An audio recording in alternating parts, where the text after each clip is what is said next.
मैं आप सभी को और पूरे देश को राधा अष्टमी की हार्दिक बधाई देता हूं। हमारा सौभाग्य है कि विकास के इतने बड़े कार्यों की शुरुआत आज इस पवित्र दिन से हो रही है।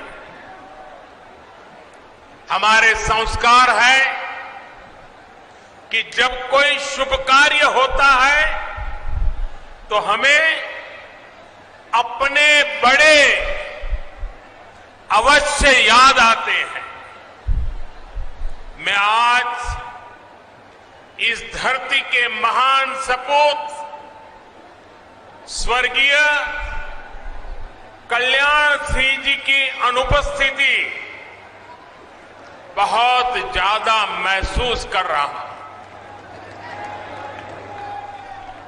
आज कल्याण सिंह जी हमारे साथ होते तो राजा महेंद्र प्रताप सिंह राज्य विश्वविद्यालय और डिफेंस सेक्टर में बन रही अलीगढ़ की नई पहचान को देखकर बहुत खुश हुए होते और उनकी आत्मा जहां भी होगी हमें आशीर्वाद देती होगी।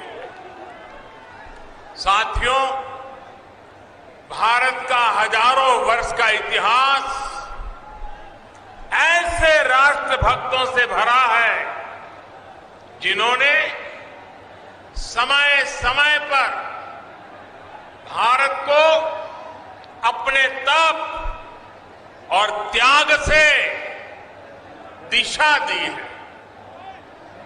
हमारी आजादी के आंदोलन में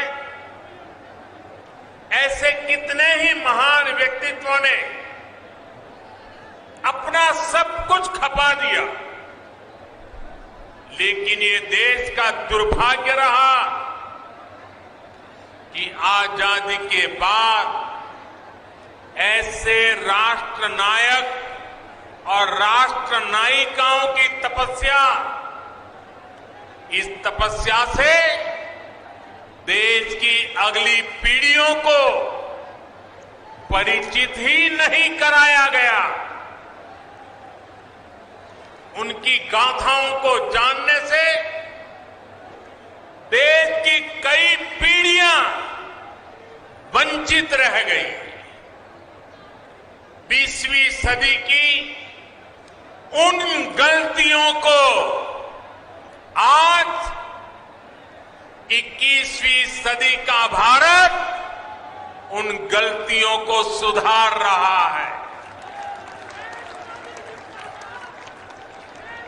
महाराजा सुहेलदेव जी हो, दीनबंधु चौधरी छोटूराम जी हो, या फिर अब राजा महेंद्र प्रताप सिंह जी, राष्ट्र निर्माण में इनके योगदान से नई पीढ़ी को परिचित कराने का ईमानदार प्रयास आज देश में हो रहा है। आज जब देश अपनी आजादी के 75 वर्ष का पर्व मना रहा है, आजादी का अमृत महोत्सव मना रहा है, तो इन कोशिशों को और गति दी गई है।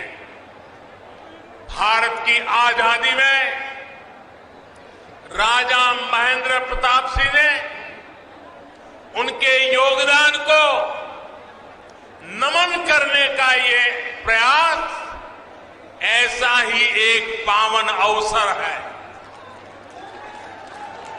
साथियों, आज देश के हर उस युवा को जो बड़े सपने देख रहा है, जो बड़े लक्ष्य पाना चाहता है, उसे राजा महेंद्र प्रताप सिंह जी के बारे में अवश्य जानना चाहिए, अवश्य पढ़ना चाहिए। राजा महेंद्र प्रताप सिंह जी के जीवन से हमें अदम्य इच्छा शक्ति, अपने सपनों को पूरा करने के लिए कुछ भी कर गुजरने वाली जीवटता आज भी हमें सीखने को मिलती है। वो भारत की आजादी चाहते थे और अपने जीवन का एक एक पल उन्होंने इसी के लिए समर्पित कर दिया था। उन्होंने सिर्फ भारत में ही रहकर और भारत में ही लोगों को प्रेरित नहीं किया, बल्कि वो भारत की आजादी के लिए दुनिया के कोने कोने में गए। अफगानिस्तान हो, पोलैंड हो, जापान हो, दक्षिण अफ्रीका हो, अपने जीवन पर हर खतरा उठाते हुए वो भारत माता को बेड़ियों से आजाद करने के लिए जुटे रहे, जी जान से जुटे रहे, जीवन भर काम करते रहे। मैं आज के युवाओं से कहूंगा कि जब भी मेरे देश के युवाएं, मेरी इस बात को गौर से सुनिए, मैं देश के युवाओं को कहूंगा कि जब भी उन्हें कोई लक्ष्य कठिन लगे, कुछ मुश्किलें नजर आए, तो मेरा आपसे अनुरोध है वो आप राजा महेंद्र प्रताप सिंह जी को जरूर याद करना, आपका हौसला बुलंद हो जाए। राजा महेंद्र प्रताप सिंह जी जिस तरह एक लक्ष्य, एक निष्ठ होकर भारत की आजादी के लिए जुटे रहे, वो आज भी हम सबको प्रेरणा देता है। और साथियों, आज जब मैं आपसे बात कर रहा हूं तो मुझे देश के एक और महान स्वतंत्र सेनानी, गुजरात के सपूत श्यामजी कृष्ण वर्मा जी का भी स्मरण हो रहा है। प्रथम विश्व युद्ध के समय राजा महेंद्र प्रताप जी विशेष तौर पर श्यामजी कृष्ण वर्मा जी और लाला हरदयाल जी से मिलने के लिए यूरोप गए थे। उसी बैठक में जो दिशा तय हुई, उसका परिणाम हमें अफगानिस्तान में भारत की पहली निर्वासित सरकार के तौर पर देखने को मिला।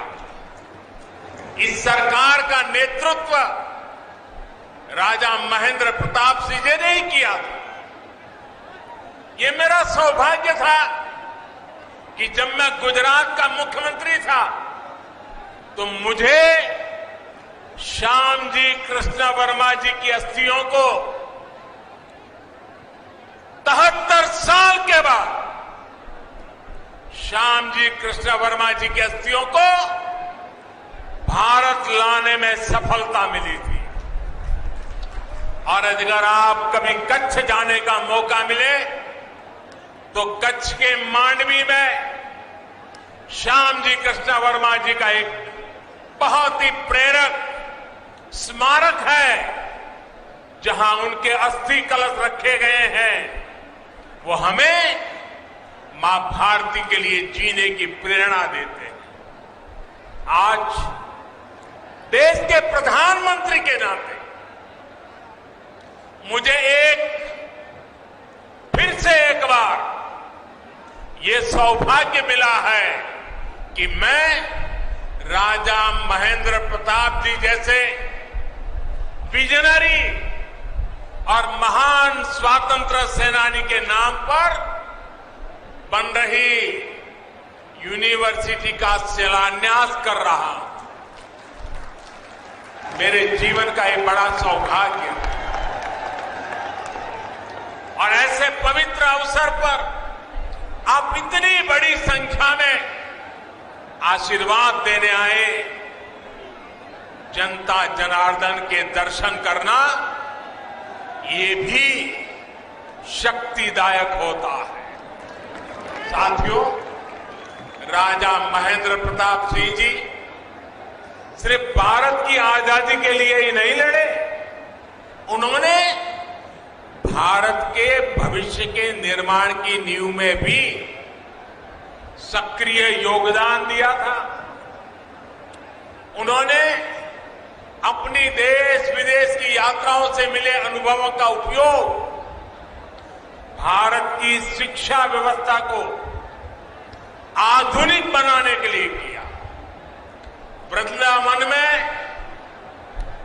आधुनिक टेक्निकल कॉलेज उन्होंने अपने संसाधनों से अपनी पैतृक संपत्ति को दान करके बनवाया। अलीगढ़ मुस्लिम यूनिवर्सिटी के लिए भी बड़ी जमीन राजा महेंद्र प्रताप सिंह जी ने ही दी थी। आज आजादी के इस अमृत काल में जब 21वीं सदी का भारत शिक्षा और कौशल के नए दौर की तरफ बढ़ चला है, तब मां भारती के ऐसे अमर सपूत के नाम पर विश्वविद्यालय का निर्माण उन्हें सच्ची कार्यांजलि है। इस विचार को साकार करने के लिए योगी जी और उनकी पूरी टीम को बहुत बहुत बधाई।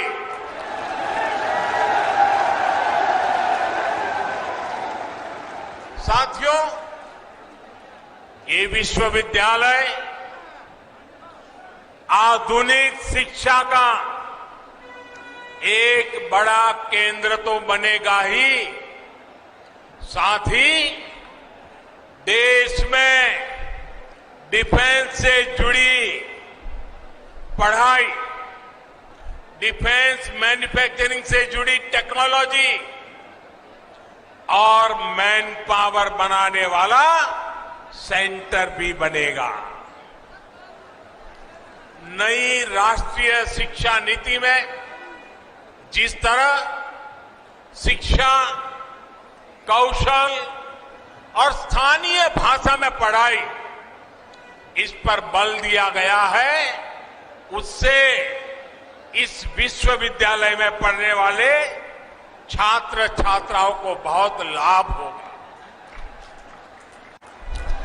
अपनी सैन्य ताकत को मजबूत करने के लिए आत्मनिर्भरता की तरफ बढ़ने भारत के प्रयासों को इस विश्वविद्यालय में होने वाली पढ़ाई नई गति देगी। आज देश ही नहीं, दुनिया भी देख रही है कि आधुनिक ग्रेनेड और राइफल से लेकर लड़ाकू विमान, आधुनिक ड्रोन, युद्धपोत, ये सब भारत में ही निर्मित करने का अभियान चल रहा है। भारत दुनिया के एक बड़े डिफेंस इंपोर्टर की छवि से बाहर निकलकर, वरना हमारी छवि यही है, हम डिफेंस के लिए जो भी चाहिए इंपोर्ट करते, बाहर से मंगवाते रहते। आजादी के 75 साल हो गए, हम मंगवाते रहते हैं। इस छवि से बाहर निकलकर दुनिया के एक अहम डिफेंस एक्सपोर्टर की नई पहचान बनाने के संकल्प के साथ आगे बढ़ रहे हैं। भारत की इस बदलती पहचान का एक बहुत बड़ा केंद्र ये हमारा उत्तर प्रदेश बनने वाला है और उत्तर प्रदेश के सांसद के नाते मुझे इस बात का विशेष गर्व है। साथियों, थोड़ी देर पहले डिफेंस कॉरिडोर के अलीगढ़ नॉर्थ की प्रगति का मैंने अवलोकन किया। अलीगढ़ में ही डिफेंस मैन्युफैक्चरिंग से जुड़ी 1.5 दर्जन से अधिक कंपनियां सैकड़ों करोड़ रुपए के निवेश से हजारों नए रोजगार यहां बनाने वाली है। अलीगढ़ नोड में छोटे हथियार, आयुध, drone, aerospace, metal components, entry drone system, defence packaging ऐसे उत्पाद बन सके, इसके लिए नए उद्योग लगाए जा रहे हैं। ये बदलाव अलीगढ़ और आसपास के क्षेत्र को एक नई पहचान देगा। साथियों, अभी तक लोग अपने घर की या अपने दुकान की सुरक्षा के लिए अलीगढ़ के भरोसे रहते थे। पता है ना, क्योंकि अलीगढ़ का ताला अगर लगा होता था तो लोग निश्चिंत हो जाते थे।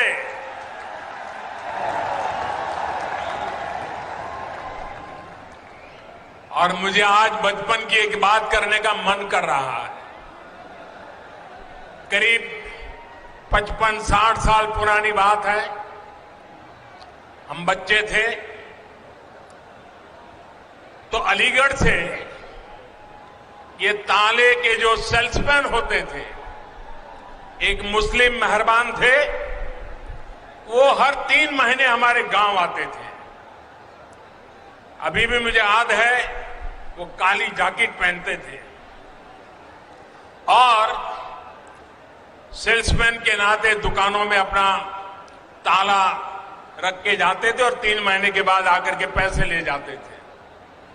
गांव के अगल बगल के गांवों में भी व्यापारियों के पास जाते थे, उनको भी ताले देते थे। और मेरे पिताजी से उनकी बड़ी अच्छी दोस्ती थी और वो आते थे तो 4-6 दिन हमारे गांव में रुकते थे और दिन भर जो पैसे वो वसूल करके ले आते थे तो मेरे पिताजी के पास छोड़ देते थे और मेरे पिताजी उनके पैसों को संभालते थे।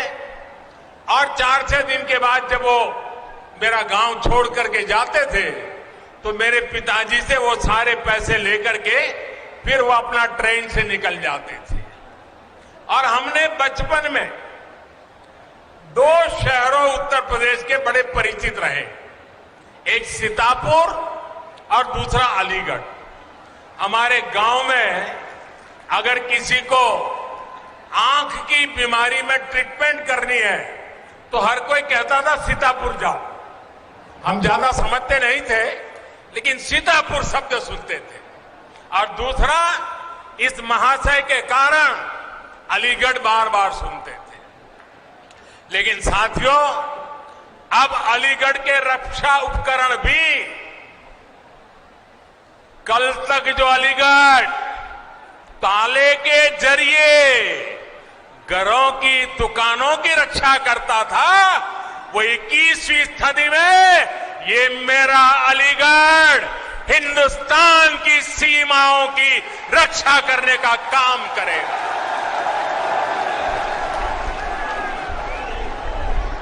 यहां ऐसे आयुध बनेंगे। वन डिस्ट्रिक्ट वन प्रोडक्ट योजना के तहत यूपी सरकार ने अलीगढ़ के तालों और हार्डवेयर को एक नई पहचान दिलाने का काम किया है। इससे युवाओं के लिए, एमएसएमईज के लिए नए अवसर तैयार हो रहे हैं। अब डिफेंस इंडस्ट्री के जरिए भी यहां के मौजूदा उद्यमियों को, एमएसएमईज को विशेष लाभ होगा और नए एमएसएमईज के लिए प्रोत्साहन भी प्राप्त होगा। जो छोटे उद्यमी हैं, उनके लिए भी डिफेंस कॉरिडोर का अलीगढ़ नोड नए मौके बनाएगा। भाई और बहनों, डिफेंस कॉरिडोर के लखनऊ नोड में दुनिया की सबसे बेहतरीन मिसाइल में से एक ब्रह्मोस का निर्माण भी प्रस्तावित है। इसके लिए अगले कुछ सालों में 9,000 करोड़ रुपए निवेश किए जा रहे हैं। झांसी नोड में एक और मिसाइल मैन्युफैक्चरिंग से जुड़ी बहुत बड़ी महत्वपूर्ण यूनिट लगने का प्रस्ताव है।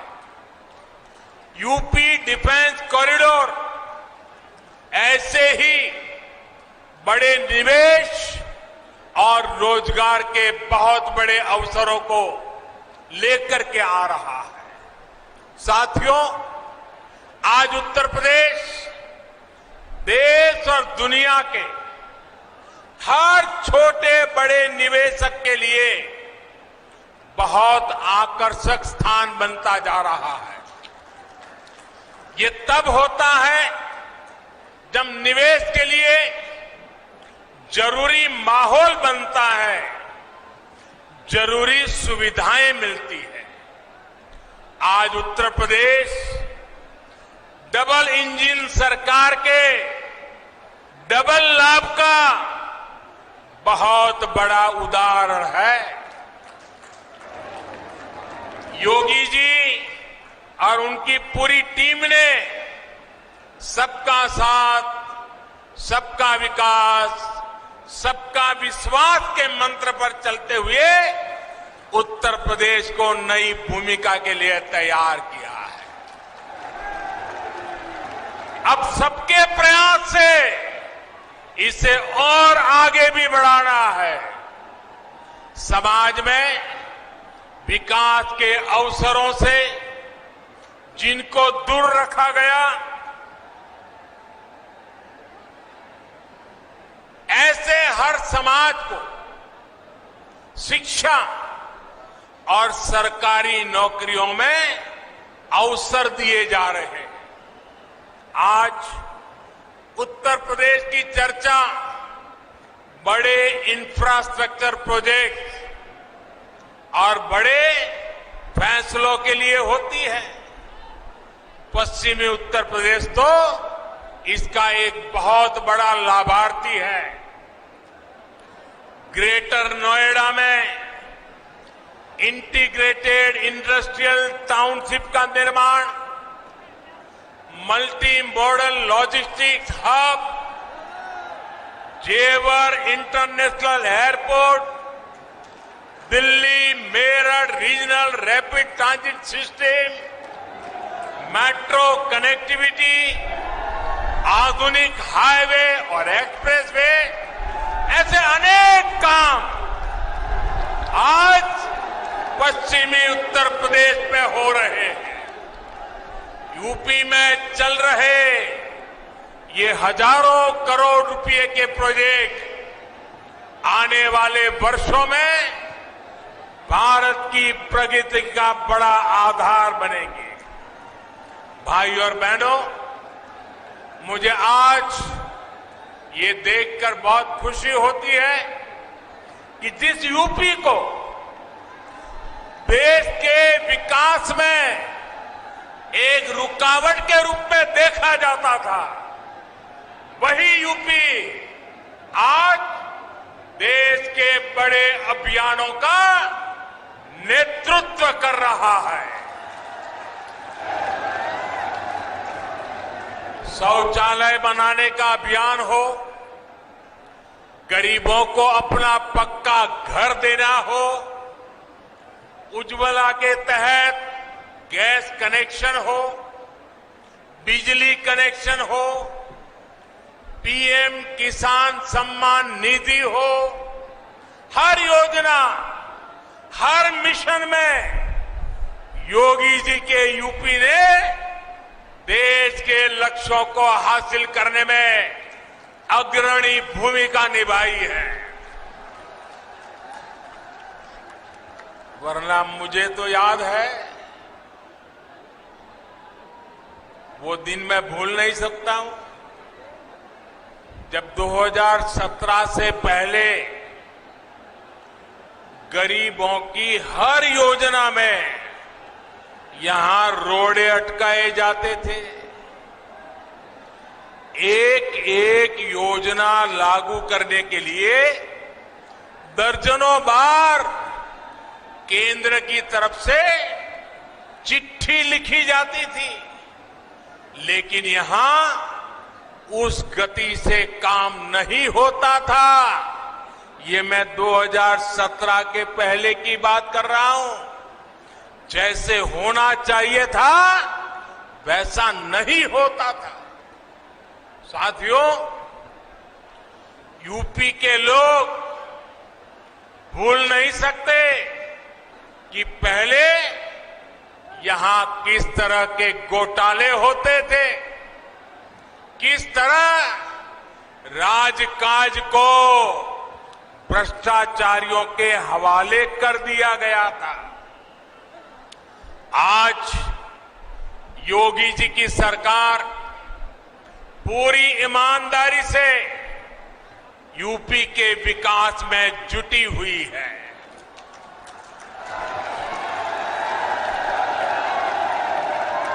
एक दौर था जब यहां शासन प्रशासन गुंडों और माफियाओं की मनमानी से चलता था, लेकिन अब वसूली करने वाले, माफिया राज चलाने वाले सलाखों के पीछे हैं। मैं पश्चिम उत्तर प्रदेश के लोगों को विशेष तौर पर याद दिलाना चाहता हूं। इसी क्षेत्र में 4-5 साल पहले परिवार अपने ही घरों में डर करके जीते थे। बहन बेटियों को घर से निकलने में, स्कूल कॉलेज जाने में डर लगता था। जब तक बेटियां घर वापस न आए, माता पिता की सांसें अटकी रहती थी। जो माहौल था उसमें कितने ही लोगों को अपना पुश्तैनी घर छोड़ना पड़ा, पलायन करना पड़ा। आज यूपी में कोई अपराधी ऐसा करने से पहले 100 बार सोचता है।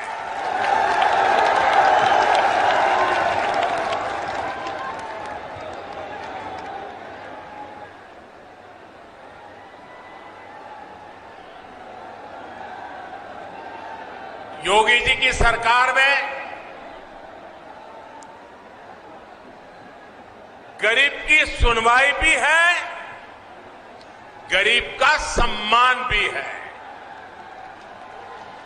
योगी जी के नेतृत्व में यूपी की बदलती कार्यशैली का एक बहुत बड़ा प्रमाण है। सबको वैक्सीन, मुफ्त वैक्सीन अभियान। उत्तर प्रदेश अभी तक 8 करोड़ से अधिक टीके लगा चुका है। देश में एक दिन में सबसे ज्यादा टीकाकरण का रिकॉर्ड भी यूपी के ही नाम है। कोरोना के इस संकट काल में गरीब की चिंता सरकार की सर्वोच्च प्राथमिकता है। कोई गरीब भूखा ना रहे, इसके लिए महीनों से मुफ्त अनाज दिया जा रहा है। गरीबों को भूखमरी से बचाने के लिए जो काम दुनिया के बड़े बड़े देश नहीं कर पाए, वो आज भारत कर रहा है। ये हमारा उत्तर प्रदेश कर रहा है। साथियों, आजादी के इस अमृत काल में ग्रामीण अर्थव्यवस्था में भी तेजी से बदलाव हो रहे हैं। बदलाव के साथ कैसे तालमेल बिठाना पड़ता है, इसका रास्ता स्वयं चौधरी चरण सिंह जी ने दशकों पहले देश को दिखाया है। जो रास्ता चौधरी साहब ने दिखाया, उनसे देश के खेती मजदूरों और छोटे किसानों को कितना लाभ हुआ, ये हम सभी जानते हैं। आज की अनेक पीढ़ियां उन सुधारों के कारण एक गरिमामय जीवन जी पा रही है। देश के जिन छोटे किसानों की चिंता चौधरी साहब को थी, उनके साथ सरकार एक साथी की तरह खड़ी रहे, ये बहुत जरूरी है।